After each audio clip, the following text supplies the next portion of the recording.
வணக்கம். நம்ம சேனலுக்கு தொடர்ந்து ஆதரவளித்துக் கொண்டிருக்கும் நல்ல உள்ளங்களுக்கு நன்றி. புதிய தலைமை தேர்தல் ஆணையர் தேர்ந்தெடுக்கப்படுகிறார். அவினேஷ் குமார் அவர் தான் இப்போ 2வது இடத்துல இருக்கார். அவர் தான் முதல் இடத்துக்கு வரணும், ஏன்னா ராஜீவ்குமார் போனதுக்கப்புறம். ஆனால் நடைமுறையில் நடக்கப் போவது என்ன? ஏன்னா திடீர்னு இப்போ பிஜேபி ஏற்கனவே போட்ட சட்டத்தால் இப்போ பெரிய பிரச்சனை ஓடிட்டுருக்கு. உச்சநீதிமன்றம் இதை எடுக்குமா? 18ஆம் தேதிக்கு பிறகு இந்திய அரசியலில் நடக்க போகிறது என்ன? ஏன்னா தேர்தல் ஆணையம் தான் எல்லாத்தையும் முடிவு பண்ணுது.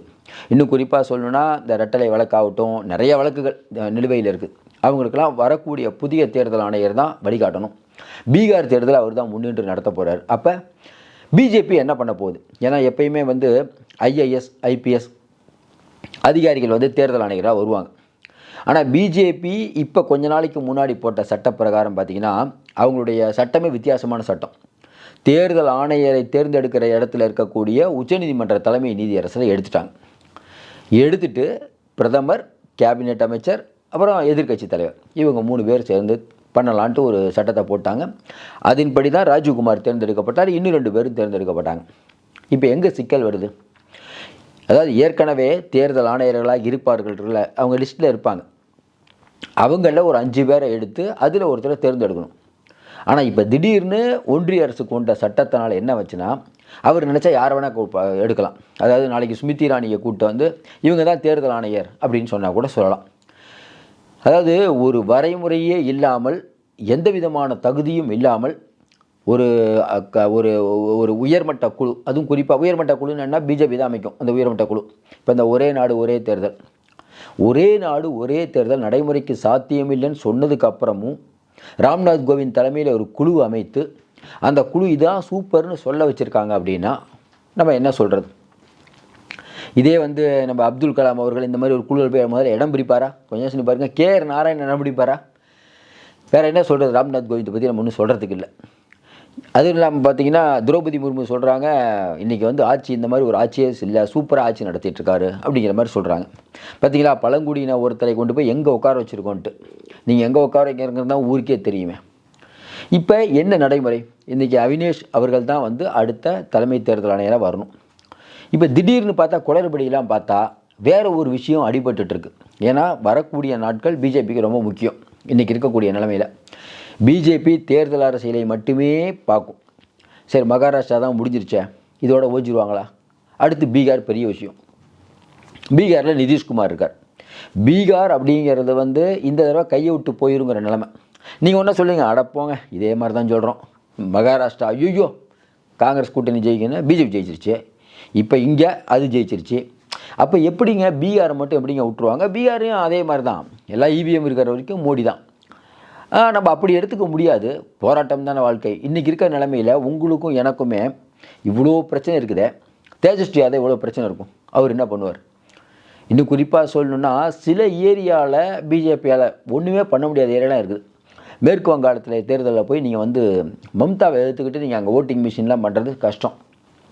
ஏன்னா அவங்களுக்கு தெரியும், அமலாக்கத்துறை ஒரு ஊருக்கு போய் அங்கே இருக்கக்கூடிய மக்கள்கிட்ட அதாவது ஒருத்தரை விசாரிக்க போய் போன மாத்திரம்தான் சொன்னது, எங்கேருந்து அடி உழுதுன்னு தெரில, சரமாரியாக அடி அமலாக்கத்துறையை வெளுத்துட்டாங்க.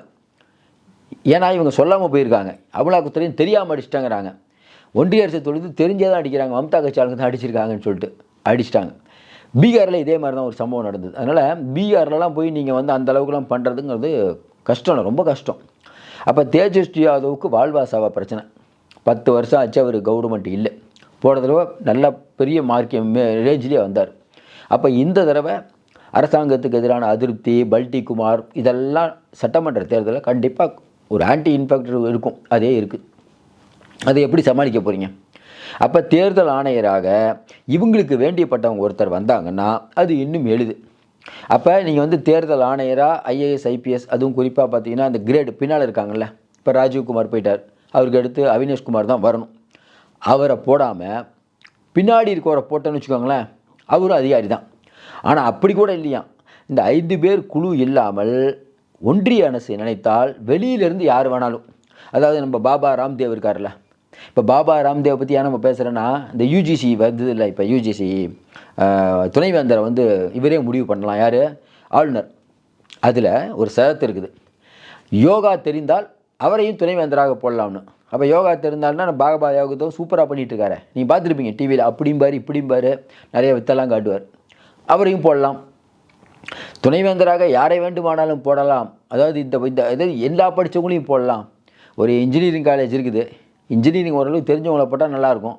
அதெல்லாம் எதுவும் தெரிய வேணாங்க, நான் யோகா படிச்சிருக்கேன், யோகானா ஈஸி இல்லை, எனக்கும் யோகா தெரியும்னு சொல்ல வேண்டியதானே. படிச்சிருக்காங்களோ இல்லையோ. ஏன்னா மோடி அவர்கள் என்ன படித்தாங்கன்னு கேட்டதுக்கு தான் கெஜ்ரிவாலுக்கு இந்த ஃபைன்லாம் போடுறது தெரியும். என்ன படிச்சிருக்காருன்னு இதுவரைக்கும் யாருக்கும் தெரியாது. அது வந்து குறையும் நம்ம சொல்லலை. படிக்காதவங்க கூட நாட்டை பெரிய அளவுக்கு ஆண்டிருக்காங்க. இப்படிப்பட்ட சூழ்நிலையில் இந்த தேர்தல் ஆணையர் விஷயத்தில் இப்போ என்ன நடக்க போகுது? இப்போ தான் தெரியுது 5 பேர் இல்லாமல் புதுசாக ஒருத்தரை போடலான்ட்டு. அப்போ நம்மலாம் சொல்லிட்டு இருக்க வேண்டிய நீதி செத்து விட்டதே, என்ன பண்ணிக்கிறது, ஏற்கனவே வந்து பிஜேபி எல்லா வேலையும் பண்ணுதே, இப்போ மறுபடியும் பண்ண போகுதுன்னா கதறிட்டே இருக்க வேண்டியதான். பிஜேபி ஒரு ஆளை போட தான் போகுது. உச்சநீதிமன்றம் வழிகாட்ட வேண்டும்.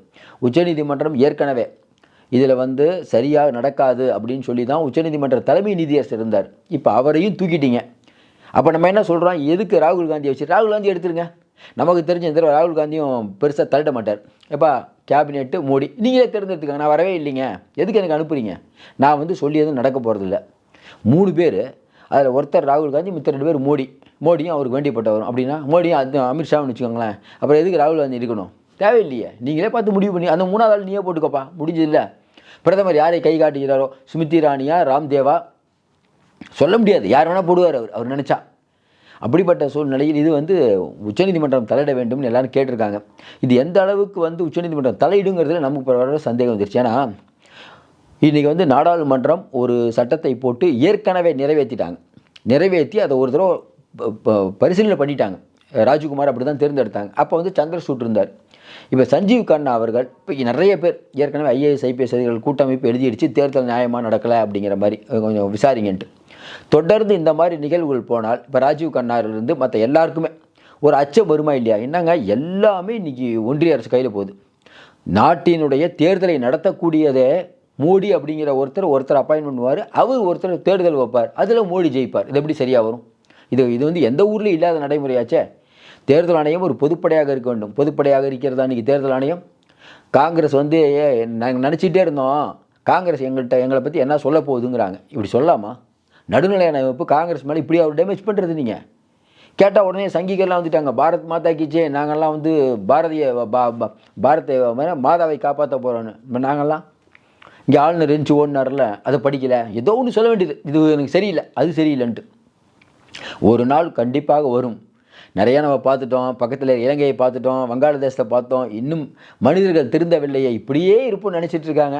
அது எத்தனை நாட்கள் அப்படிங்கிறது காலம்தான் முடிவு செய்ய வேண்டும். மோடி நம்ம சொல்கிறோம், இன்றைக்கி இருக்கக்கூடிய சூழ்நிலையில் தேர்தல் ஆணையருடைய பதவி காலம் பிப்ரவரி 18ஆம் தேதி முடிவெடுத்து ராஜ்குமார் முடிஞ்ச உடனே ஐயா மோடி ஒருத்தரை கை காட்டுவார், அவர் அடுத்ததாக வருவார். அடுத்ததாக வந்தவுடன் இவங்கெல்லாம் வழக்குகள் போடுவாங்க. அந்த வழக்குகள் உச்சநீதிமன்றத்துக்கு வந்து எவ்வளோ வேகமாக எடுக்க போகுதுன்னு தெரில. உங்களுக்கு மகிழ்ச்சிப்படுத்த நான் வேணாம் உச்சநீதிமன்றம் இடியை இறக்கியதுன்னு சொல்லலாம். இடியை இறக்குமா இல்லையான்னு தெரியாமல் நம்ம எதுவும் பண்ணக்கூடாது. ஆனால் எல்லாருக்கும் ஒரு அச்ச உணர்வு இருக்கும். இந்த அச்ச உணர்வு இருக்கும் வரை கண்டிப்பாக மோடிக்கு எதிராக அவர்கள் ஏதாவது ஒரு வேலையை பண்ணுவார்கள். நீதி வந்து அந்த அளவுக்கு செத்து விடாது நம்ம நினச்சிட்ருக்கோம். பொறுத்திருந்து பார்ப்போம். மீண்டும் சந்திப்போம். நன்றி, வணக்கம்.